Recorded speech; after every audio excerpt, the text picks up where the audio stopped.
Юстиниан II се връща на Балканите с божествена претенция. Тя се разпада за ден. Той идва не просто с войска, а с претенция за ред. Златните му монети с образа на Христос не са пари. Те са послание. Империята е жива, Бог е с нея. Редът ще бъде възстановен. Юстиниан разчита на образа, на блясъка, на спомена за власт. В Плиска няма паради, няма злато, няма сцена. Тук властта не се показва, тя се прилага. Отговорът на Тервел не е зрелище. Той е изсечен в олово.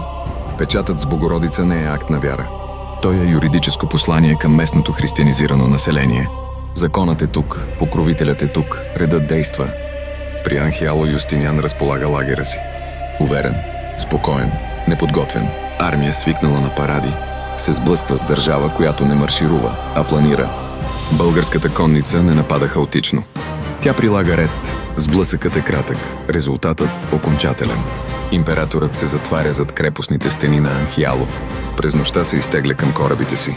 Нарежда конете да бъдат изклани, за да не остави трофеи. Златото изчезва в тъмното. Анхиало не е просто битка, то е момент. Юстиниан губи не защото е слаб, а защото закъснява. Тервел печели не с сила, а с закон. Не монетата решава, а контролът. Следва продължение.